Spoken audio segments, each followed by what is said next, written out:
Hello friends, welcome to ஷாசாஸ் time. இன்றைக்கி நம்ம இந்த வீடியோவில் நாட்டுக்கோழி கிரேவி எப்படி செய்யலான்னு பார்க்கலாம்.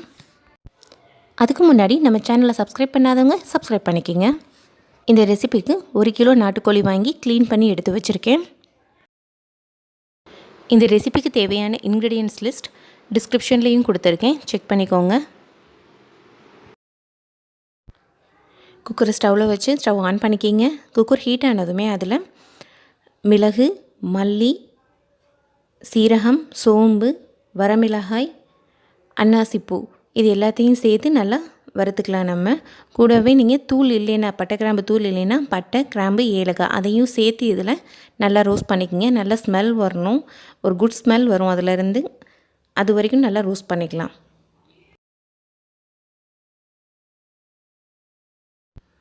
வறுத்த பொருட்களை எடுத்து தனியாக வச்சுக்கலாம். இப்போது அதே குக்கரில் நான் 3 ஸ்பூன் அளவுக்கு நல்லெண்ணெய் ஆட் பண்ணிக்கிறேன். ஆயில் ஹீட் ஆனதுமே ஒரு கொத்து கருவேப்பிலை அதில் ஆட் பண்ணிக்கலாம். ஃபஸ்ட்டு இந்த ஆயிலில் கருவேப்பிலை போடுறப்போ அதோடய ஃப்ளேவர் இந்த ஹோல் கறியிலையும் ரொம்ப சூப்பராக இருக்கும். அது கூட நம்ம எடுத்து வச்சுக்கிற சின்ன வெங்காயம் சேர்த்து நல்லா வதக்கி விடுங்க.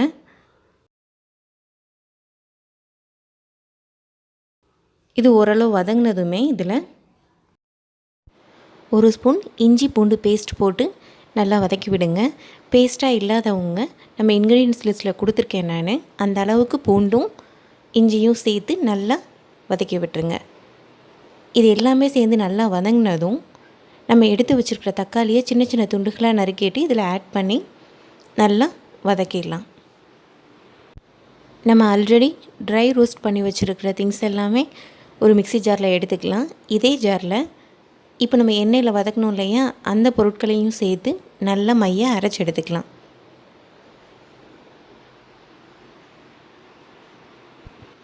இப்போது குக்கரை எடுத்து ஸ்டவ்வில் வச்சு ஹீட் பண்ணிக்கலாம். நம்ம ஹீட் ஆனதுமே அதில் ஒரு 8 ஸ்பூன் அளவுக்கு நல்லெண்ணெய் ஆட் பண்ணிக்கலாம்.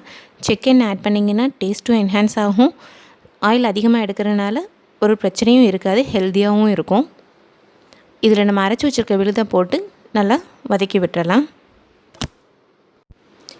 நம்ம ஆல்ரெடி ரோஸ்ட் பண்ணி வதக்கி சேர்த்து வச்சுருக்கோம், அதனால் ரொம்ப டைம் எடுக்காது. அந்த பச்சை வாடை மட்டும் போகிற அளவுக்கு ஒரு 2 மினிட்ஸ் மட்டும் நல்லா வதக்கி விட்டால் போதும். இது நல்லா வதங்கினதுமே ஒரு 1.5 ஸ்பூன் அளவுக்கு தனியாத்தூள், 1 அல்லது 2 ஸ்பூன் அளவுக்கு மிளகாய்த்தூள் காரத்துக்கு ஏற்ற மாதிரி ஆட் பண்ணிக்கிங்க. ஆல்ரெடி நம்ம மிளகு, வரமிளகாய் எல்லாமே ஆட் பண்ணியிருக்கோம், அதுக்கேற்ற மாதிரி நீங்கள் காரம் ஆட் பண்ணிக்கிங்க. சேர்த்து நல்லா வதக்கி விட்டுருங்க. நம்ம எடுத்து வச்சுருக்கிற இந்த நாட்டுக்கோழி துண்டுகளை இதில் ஆட் பண்ணிக்கலாம். நாட்டுக்கோழி க்ளீன் பண்ணுறப்போ கொஞ்சம் மஞ்சத்தூள் சேர்த்து நம்ம க்ளீன் பண்ணி எடுத்து வச்சுக்குவோம், அப்போ தான் அந்த வாடை இல்லாமல் நல்லாயிருக்கும். இப்போ இதில் 1/2 ஸ்பூன் அளவுக்கு மஞ்சள் தூள் ஆட் பண்ணி எல்லாத்தையும் சேர்த்து நல்லா கிளறி விட்டுறலாம்.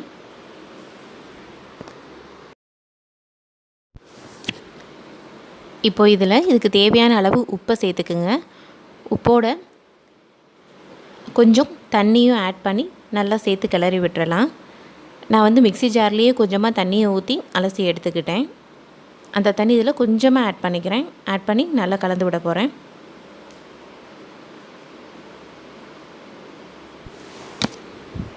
இப்போ இது நல்லா கலந்ததுமே, அதாவது விசிலுக்கு விடாமல் சும்மா அந்த மூடியை போட்டு நம்ம ஒரு 2லேருந்து 3 நிமிஷம் நல்லா கொதிக்க விடுவோம். நம்ம கொதிக்கிறப்ப பார்த்திங்கன்னா இந்த கறியில் இருக்கிற தண்ணியும் சேர்ந்து இறங்கி வந்திருக்கும். பார்த்திங்கன்னா நம்ம கொஞ்சமாக தண்ணி ஆட் பண்ணியிருப்போம், இப்போ நிறைய தண்ணி இருக்குது இதில்.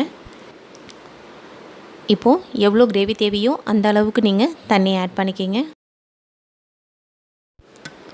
கறித்துண்டுகள் மூழ்கிற அளவுக்கு தண்ணி இருக்கணும், அதை மட்டும் செக் பண்ணிக்கிங்க. தண்ணி ஆட் பண்ணி நல்லா கலந்துட்டு விசில் போட்டுடலாம்.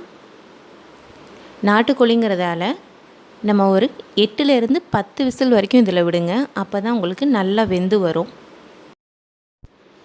இப்போது 8 விசில் வெந்துருச்சு பாருங்கள், நல்லா வெந்திருக்கு. தண்ணி எவ்வளோ இருக்குதுன்னு பாருங்கள், பார்க்க கொஞ்சம் தண்ணியாக தெரியுது. இந்த ஸ்டேஜில் நம்ம என்ன பண்ணோன்னா ஒரு 1/2 மூடி தேங்காய் நான் அரைச்சி விழுதாக எடுத்திருக்கேன். அந்த தேங்காய் விழுதை இதில் நம்ம ஆட் பண்ணிப்போம். அரைச்ச தேங்காய் விழுதை ஆட் பண்ணி நல்லா கலந்து விட்டுருங்க. கலந்து விட்டுட்டு இந்த ஸ்டேஜில் வந்துட்டு ஒரு தடவை உப்பை செக் பண்ணிக்கிங்க. உப்பு கம்மியாக இருக்கிற மாதிரி இருந்துச்சுன்னா கொஞ்சமாக ஆட் பண்ணி கொதிக்க விடுங்க. தேங்காய் ஆட் பண்ணி ஒரு 2லேருந்து 3 நிமிஷம் அது நல்லா கொதிச்சா போதும். நான் அந்த மிக்ஸி ஜார்லேயுமே கொஞ்சம் தண்ணியை ஊற்றி அலசி இதோடு சேர்த்துக்கிறேன். பாருங்கள், இப்போ நல்லா கிரேவி திக்காக இருக்குது. நமக்கு இந்த கன்சிஸ்டன்சிலேயே ஒரு 5 மினிட்ஸ் நல்லா கொதிக்க விட்டிங்கன்னா இன்னும் கிரேவி நல்லா திக்காக மாறிடும். நீங்கள் மிளகாப்பொடி சேர்க்குறப்போ ஒரு ஸ்பூன் காஷ்மீர் மிளகாத்தூளை ஆட் பண்ணிக்கிட்டிங்கன்னா கலர் வந்து நல்லா ரெட் கலரில் உங்களுக்கு பார்க்கவே ரொம்ப அழகாகவும் இருக்கும். நான் மோஸ்ட்லி ஃபுட் கலர்ஸ் எதுவுமே ஆட் பண்ணிக்கிறதில்ல. இப்போ நம்ம நாட்டுக்கோழி கிரேவி ரெடி ஆகிருச்சு. இதில் கொத்தமல்லி இலைகள் கொஞ்சமாக ஆட் பண்ணி நம்ம அடுப்பை ஆஃப் பண்ணிடலாம். ஆர்டிஃபிஷியலாக எதையுமே கலக்காமல் ரொம்ப நேச்சுரலாக ரொம்ப ஹெல்த்தியான ஒரு நாட்டுக்கோழி கிரேவி நமக்கு ரெடி ஆகிருச்சு. உங்களுக்கு இந்த வீடியோ பிடிச்சிருந்துச்சுன்னா லைக் பண்ணுங்கள், ஷேர் பண்ணுங்கள், மறக்காமல் நம்ம சேனலை சப்ஸ்கிரைப் பண்ணுங்கள். தேங்க்ஸ் ஃபார் வாட்சிங். நன்றி, வணக்கம்.